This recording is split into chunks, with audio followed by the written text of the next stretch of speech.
the factors that make up good team dynamics are actually the same. So what we need to do as project managers and leaders to create the best team are the same. However, when environments change, as they do at the moment, there's more remote work, there's less face-to-face time, managers and leaders need to work harder to create that great team. And I also think what's happening when we look at people working more remotely, there's much more pressure on teams. I think our interactions become much more transactional. We need to make a lot of extra effort as managers and leaders to make sure that we open up, to make sure we connect with each other, to make sure we get to know each other, all the things that really bond the team and build trust. So it's the same stuff that needs to happen, and we can absolutely do it in light of teams working more remotely, and in light of us working with cross-cultural teams across time zones, but it requires more deliberate effort.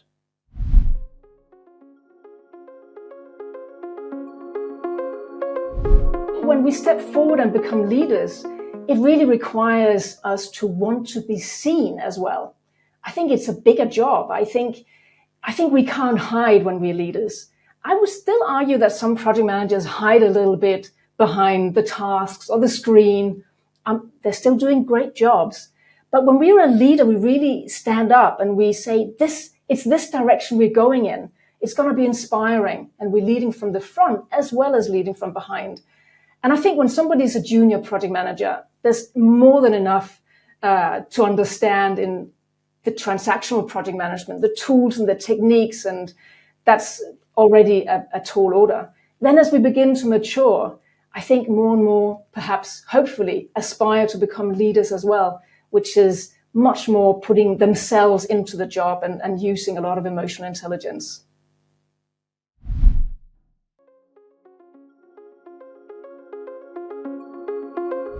The first one, be authentic, is quite foundational. It's really about my attitude as a leader, because leadership is so much about building trust, having integrity.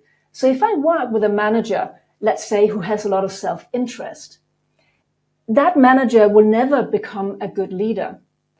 We don't trust people who come with self-interest, because imagine somebody saying one thing and they're doing another thing. That person we can't really trust. So my definition of being authentic is that as a leader, what we think and feel is in alignment with what we say and do. That I can trust. That is somebody who I want to follow. The second key is to lead with vision. And as project leaders, we sometimes need to lead from the front and sometimes we need to lead from behind. This key is all about leading from the front. It is really oftentimes this archetypical leader, is somebody who understands the vision. They can inspire the team and say, it's this direction that we're going in. And they really focus on why the project is important. I see many junior project managers, they focus on what we need to deliver. And they really focus on getting the team to deliver task by task. But asking the question, why are we doing it? Or does this project make sense? Is not what they're concerned with. But that is a leadership trait. Leaders don't just stop with, yes, we're delivering what's on the plan. Leaders continue, and they have a much broader horizon. So I normally say, as a leader, as a project leader, we have one foot with the team and another foot with the sponsor or the senior manager or the client. So the project leader needs to embed and embody the vision.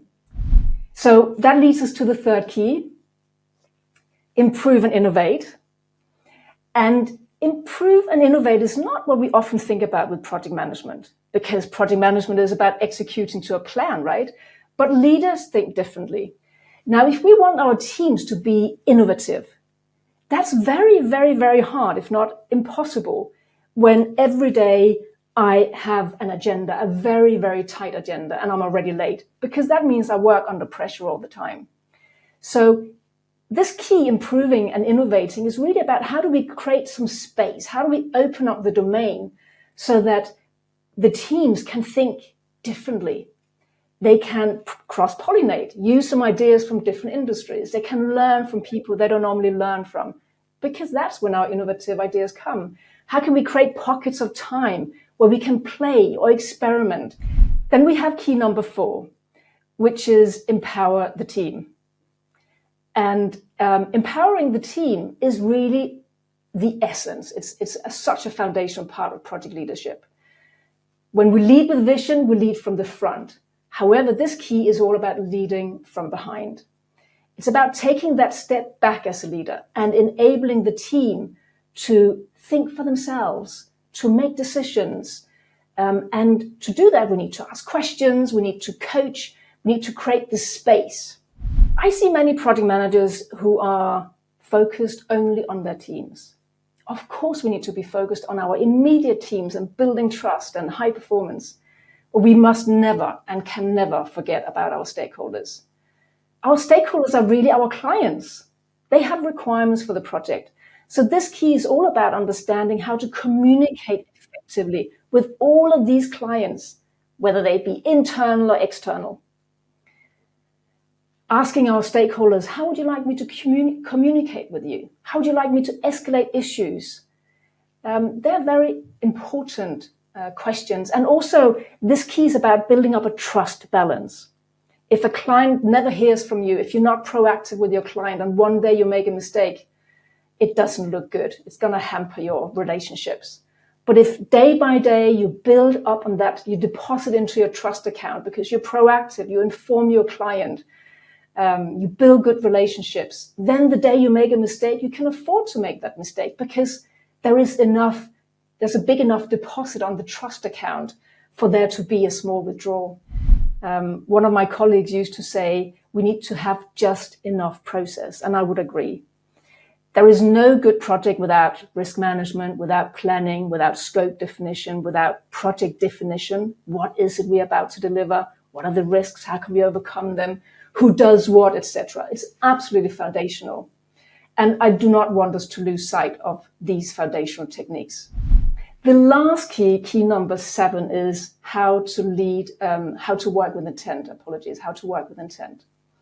And this is about how, as a project manager and leader, I apply myself. So am I being proactive? Do I procrastinate?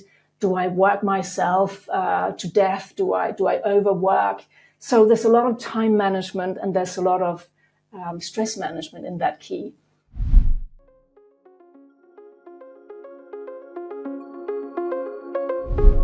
So every single hard skills in project management has a wrapper of soft skills. And as we mature in our project management skills, we are able to look up and broaden our horizon and begin to communicate more with people. And I would say, ideally, we get to a place where it's 20% hard skills, perhaps, and 80% soft skills. It's not a rule of thumb or an absolute correct number, but I just want to give people this kind of impression. The soft skills in leadership are, I would say, more important because also as we become more senior, we cannot delegate the soft skills. We cannot delegate having the challenging conversations, holding somebody to account, inspiring the team, listening to their concerns. We can't delegate that, but we can delegate creating a plan or keeping track of the scope, for instance. So that's also why I would say that the hard skills are, all in all, take up less of a proportion of our time.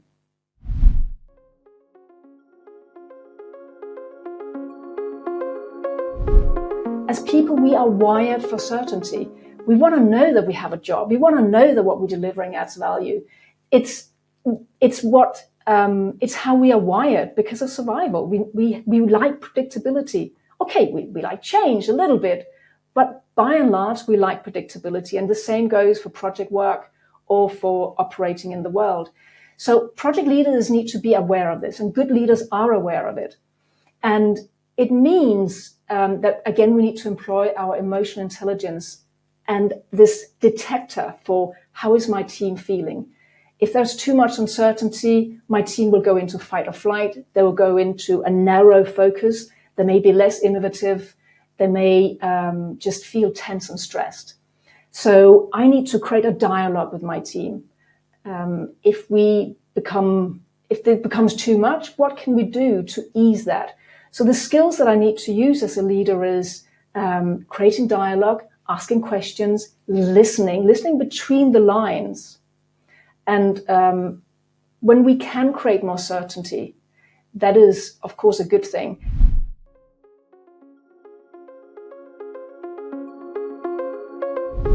I always make a point to people, look after yourself, because when you burn out, it's no good. It doesn't serve anyone. It doesn't serve you, doesn't serve your family, doesn't serve your client, doesn't serve your team, doesn't serve anyone.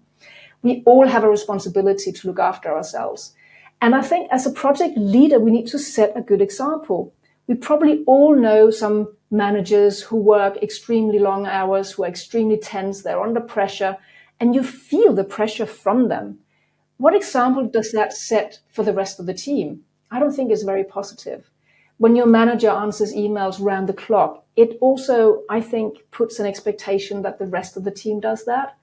So as leaders, we have a huge responsibility, not just to ourselves, but to our teams, and also picking up on what's going on for our teams. Are we allowing them? Are we giving them space and saying, it's okay, switch off your computer and go home? Sometimes we need that permission from our managers.